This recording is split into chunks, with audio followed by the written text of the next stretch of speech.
एक बार की बात है। एक वन में बहुत बड़ा अजगर रहता था।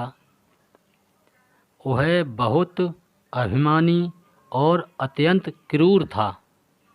जब वह अपने बिल से निकलता तो सब जीव उससे डरकर भाग खड़े होते।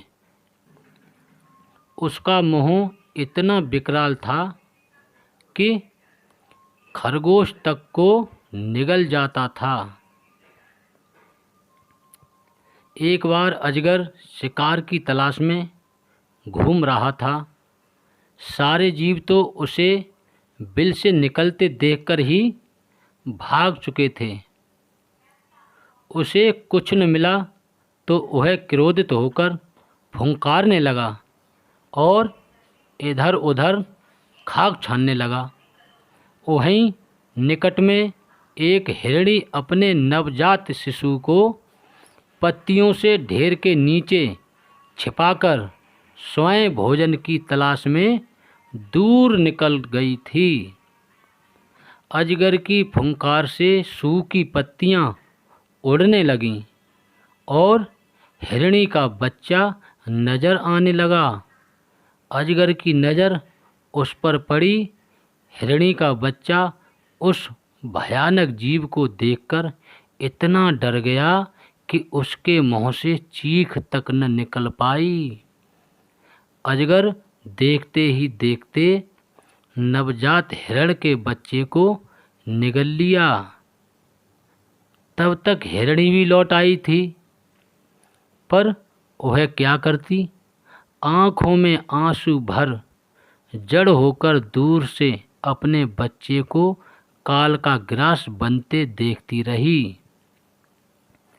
हिरणी के शोक का ठिकाना न रहा।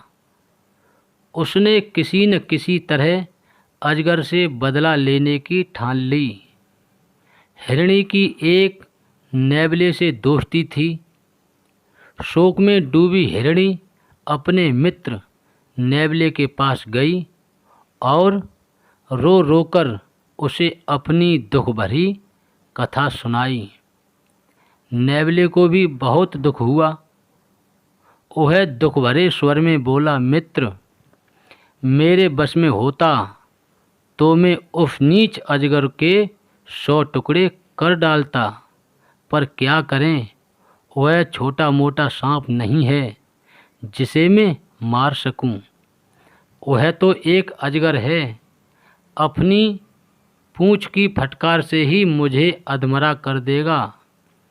लेकिन यहाँ पास में चींटियों की एक बॉबी है, वहाँ की रानी मेरी मित्र है, उससे सहायता मांगनी चाहिए।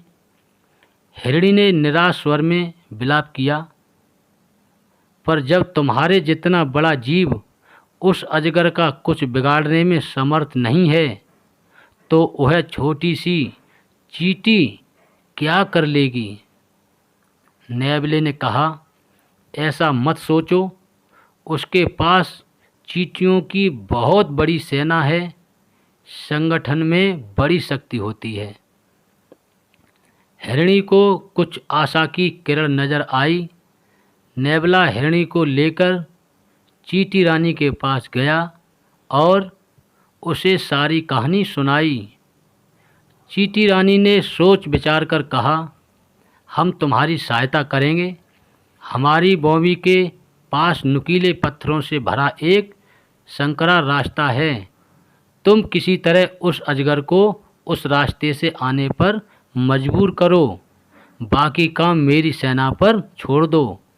नेवले को अपनी मित्र चींटी रानी पर पूरा विश्वास था, इसलिए वह अपनी जान जोखिम में डालने पर तैयार हो गया।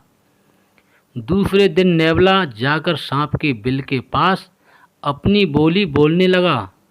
अपने शत्रु की बोली सुनते ही अजगर क्रोध में भरकर अपने बिल से बाहर आया। नेवला उसी संकरे रास्ते वाली दिशा में दौड़ा। अजगर ने पीछा किया। अजगर रुकता तो नेवला मुड़कर फुंकारता और अजगर को गुस्सा दिलाकर फिर पीछा करने पर मजबूर करता। इसी प्रकार नेवले ने उसे संकरीले रास्ते से गुजरने पर मजबूर कर दिया। नुकीले पत्थरों से उसका शरीर छिलने लगा। जब तक अजगर उस रास्ते से बाहर आया तब तक उसका काफ़ी शरीर छिल गया था और जगह जगह से खून टपक रहा था। उसी समय चींटियों की सेना ने उस पर हमला कर दिया। चींटियां उसके शरीर पर चढ़कर छिले स्थानों के नंगे मांस को काटने लगीं।